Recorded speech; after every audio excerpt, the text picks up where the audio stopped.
And OMG guys. I cannot believe what the green player has just betrayed me. How dares he to invade me through my unguarded one-troop border? It's a sin you cannot wash from yourself. I've been considering to eventually taking the black player out and moving into Australia, or just stalemating this game as much as possible. But now I think for a sweet revenge it would be interesting to get rid of the green player. I will show you a risky way how to get rid of a traitor. Nothing personal against green, but I just think it will be more interesting to play this way. I have never tried this strategy in a public lobby, but now it's finally the time. So boom and boom. Let's see what works out this way.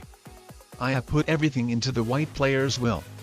He could either eliminate green, black, or even me, or he could just simply decide to stick to his turtling strategy, which would basically put all of my efforts in vain. But we have got this, guys. We have got this, guys. What a sweet way to get yourself to the 3-player situation. Also, nothing personal against green like I just mentioned, and I'm not even mad, but he's just been the least loyal from all of my 3 allies and the only one dared to invade me, meaning that it was in my best interest to try getting to the 3-player situation without him, as getting to it with an enemy wouldn't make my diplomatic odds to win this game that great. Though I think the white player potentially misplayed, I think if I were him, then I would have rather eliminated black. As I mean, the green player wasn't already appreciating me, and I didn't appreciate him either. So if he had eliminated black, then both of us would have wanted his side to helping out to getting rid of each other. Both of us would have wanted to team up with white, which would have been a great diplomatic advantage for white. While now it's more about 50-50 to white of which player the black player will appreciate more, though on the other hand the white player has a very strong alliance with me now, and I will obviously be more inclined to stick to his side rather than to switch to the black player's one. Though another thing to take into account for white is that if the green player was a very emotional player, then he might have considered suiciding on me immediately, which would have won the game for white. But obviously you can never know. Now I think it's a great opportunity to card block the black player. I mean, if the white player follows it and now finishes capturing Europe, properly guarding Ukraine along of leaving an army of troops in Middle East as well. That way the black player would be prevented from getting cards. So maybe, unless after trading an A set if he has one, considered crushing my 14 troops army, which the troop and card wise wouldn't be worth at all. The black player has been more visibly pushing on targeting me, by capturing all of those Asian territories of mine, but now after the white player is the player to make the black player officially trapped, let's see how the black player's attitude towards the game changes now. After all, we have never been good allies with the black player. He sent me an alliance request only after I started building a bigger army on my Asian border after I captured both of the Americas. And it looked for me that the only reason the black player sent an alliance request to me was the fear of being taken out by me. But now it's the opportunity to change that now and have a more serious alliance with the black player. But I also have to stick in a strong alliance with the white player. So I actually have to secretly work in 2 fronts, of trying to be appealing for both of the players. Otherwise, if I pick one side, and start attacking the other ally, then I think my chances to win will be pretty much ruined, no matter with whom I decide to stick in a strong alliance with. So I've gotta do more of neutral moves to dissatisfy both of the players the least. It obviously won't make them feel satisfied about me since I'm not really helping them to attack each other. But I think most importantly they should still feel more dissatisfied about each other than about me, at least I would like to hope so. I think that would be something that I couldn't achieve if I started to attack one of my allies more seriously. That person would have a very negative attitude towards me, and then the other ally might not necessarily help me out to attack the betrayed person enough.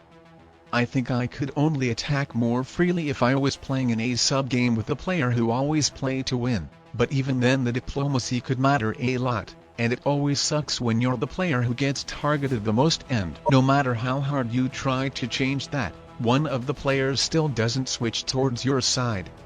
So diplomacy actually means much more than it could look looking at the first sight. especially in a 3-player situation with the ranking system which rewards losing places, meaning that the player who really feds up with the game could just instantly end the game by suiciding on one of the players for the second place and get rewarded with the ranking points to not risk losing the rank.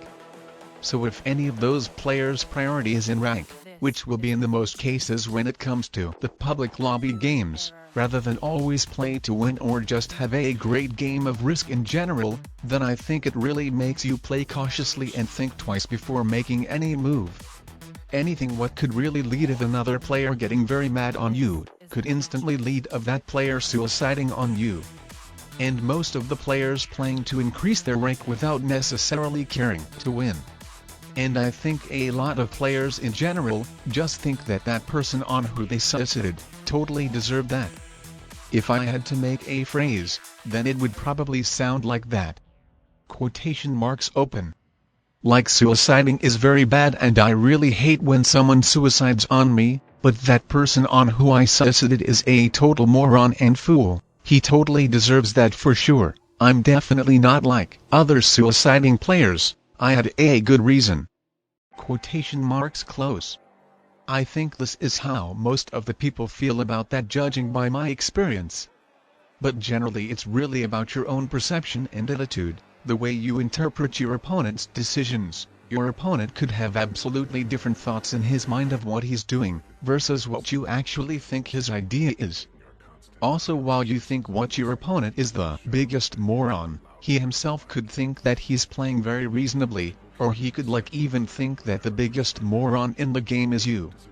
And why I'm actually mentioning all of that, because I think it could be really important to understand this, as it could really help you reduce the amount of games people are suiciding on you. In one of the recent games I felt being in the white player's shoes.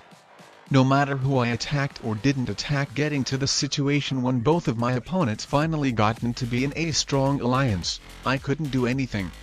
It seemed that the only way the situation could have changed is by one of the players betraying each other, but that didn't happen, and one of the players just ended up suiciding on me, resulting in me finishing in the 3rd place.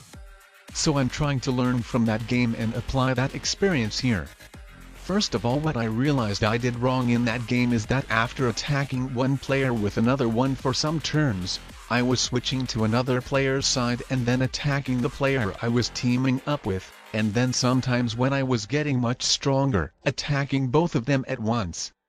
And obviously that ruined my diplomacy with both of those players, while highly improved theirs between each other. So for this reason in this game I'm trying to stick only in one alliance, and in this case blacks. As the black player seems to be more aggressive while the white player more passive, there were some turns in which he just let the black player hold all of his unguarded continents. And in general the white player seems to be more of a reasonable player which would avoid doing something stupid, while I would guess the black player is more of a spontaneous player and more easily to manipulate. I think the black player will be the factor who decides the game either in my or the white player's favor. So for that reason I should really avoid the black player turning on me. Otherwise I think the game could become really unwinnable for me. Like the black player so passionately attacks white and lets me hold any continents, so he could in the same way so enthusiastically change his mind into focusing on me while letting the white player hold continents as well. That would be the best thing that could happen to the white player, as his situation couldn't be more miserable right now. But I understand that, so I'm not going to do something what could make the black player mad. So unless maybe the white player would force me somehow to attack the black player. But so far the white player has been doing a very good job at consistently staying the common enemy for both of us by constantly breaking through both of our continents. And that is something what is very good for 2 players in a 3-player situation. We both have a reason to stay in a strong alliance and continue targeting white. So I just obviously try to do that in a less provocative manner for the white player than the black player does. I just more capture and recapture continents, leaving my armies where they are, while the black player constantly chases the white player every turn, fortifying his army close to him. And that should really annoy the white player. The white player should be obviously annoyed by me as well, I understand that, but not as much as about the black player. And we have got this, guys. We have got this, guys. Heck yeah. Another reason for the white player to suicide on black instead of me was because I stayed stronger, and if the white player had suicided on me, then he might have still gotten third if the black player took him out first. While with him going after black and getting a very good blitz roll on his army, he ended up having enough troops to completely finish taking the black player out. So in situations like this, it could be very important to stay stronger than anybody else when you see that someone could be close to suiciding. But I'm so proud of this game, I'm so proud of it. Some of you might just say that the white player gave me an easy win by suiciding, while for me it feels I learned an important lesson from one of my recent games and by applying it changed the similar game's way to a completely different scenario.